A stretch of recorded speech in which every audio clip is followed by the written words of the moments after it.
Hi friends, welcome to Indhu's kitchen. இன்னைக்கு நம்மளோட கிச்சன்ல ரொம்ப சிம்பிளான ரொம்பவே ஹெல்தியான ராகி உப்புமா நல்ல உதிரியாவும் டேஸ்டாவும் எப்படி செய்யறதுன்னு பார்க்கலாம். இப்போ இத செய்யிறதுக்கு ஃபர்ஸ்ட் ஒரு கடாயில 2 டேபிள்ஸ்பூன் அளவு எண்ணெய் 1 டீஸ்பூன் அளவு நெய் சேர்த்து சூடுபடுத்திக்கோங்க. இது ரெண்டுமே நல்லா சூடானதுக்கு அப்புறமா இதுல ஒரு 10 முந்திரியை ரெண்டா உடைச்சு வச்சிருக்கேன். அதை சேர்த்துக்கலாம். இப்போ இது நல்லா பொன்னிறமா வர வரைக்கும் வறுத்துட்டு இத ஒரு பவுல்ல மாத்தி வெச்சுக்கோங்க. இப்போ இதே எண்ணெயில ஒரு 1/2 டீஸ்பூன் அளவு கடுகு, 1/2 டீஸ்பூன் அளவு உளுந்து, 1 டேபிள்ஸ்பூன் அளவு கடலைப்பருப்பு சேர்த்துட்டு இத ஒரு 30 செகண்டுக்கு மட்டும் வறுத்துக்கோங்க.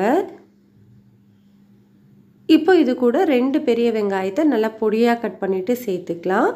இது கூடவே ஒரு 1/4 இன்ச் அளவு இஞ்சியை பொடியா கட் பண்ணிட்டு சேர்த்துக்கலாம். காரத்துக்கு ஒரு பச்சை மிளகாயை பொடியா கட் பண்ணிட்டு சேர்த்துக்கோங்க.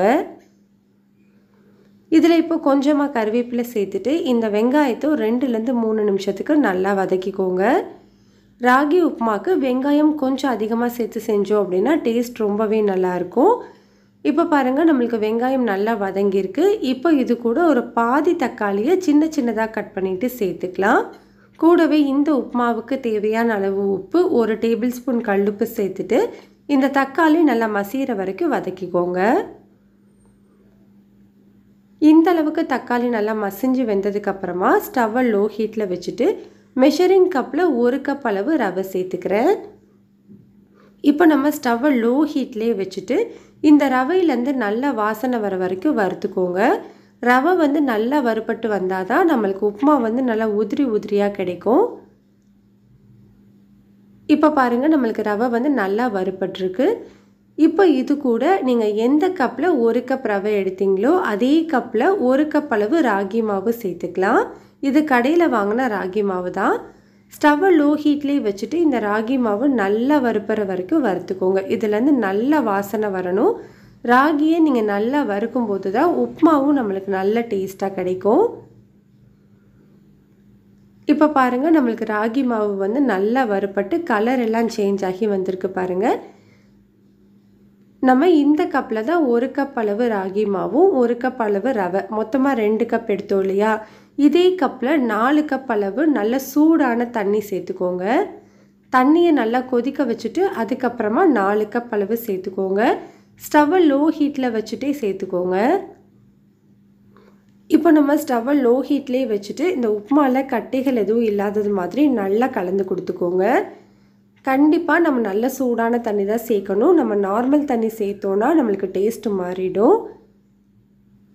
இப்போ பாருங்கள் நம்ம ஒரு 3 நிமிஷமாக கலந்து கொடுத்துருக்கேன். உப்புமாவில் உள்ள தண்ணி எல்லாமே நல்லா வற்றி வந்திருக்கு பாருங்கள். இப்போ ஸ்டவ்வை லோ ஹீட்லேயே வச்சுட்டு இதை ஒரு மூடி போட்டு ஒரு 5 நிமிஷத்துக்கு வேக வச்சுக்கலாம். 5 நிமிஷத்துக்கு அப்புறமா பாருங்கள் நம்மளுக்கு தண்ணி எல்லாமே நல்லா அப்சர்வ் ஆகி நம்மளுக்கு உப்புமா வந்து நல்லா உதிரியாக வந்திருக்கு பாருங்கள். இந்த டைமில் இது கூட நான் ஒரு 2 டீஸ்பூன் அளவு நெய் சேர்த்துக்கிறேன்.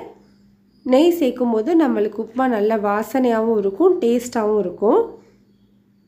நெய் சேர்த்து நல்லா கலந்து விட்டதுக்கு அப்புறமா நம்ம ஏற்கனவே வறுத்து வச்சிருக்கிற முந்திரியையும் சேர்த்துக்கலாம். முந்திரி சேர்த்து ஒரு முறை நல்லா கலந்துட்டு ஸ்டவ் ஆஃப் பண்ணிக்கோங்க. அவ்வளோதான் நம்மளுக்கு ரொம்ப சிம்பிளான ரொம்பவே டேஸ்டான ராகி உப்புமா ரெடி ஆயிடுச்சு.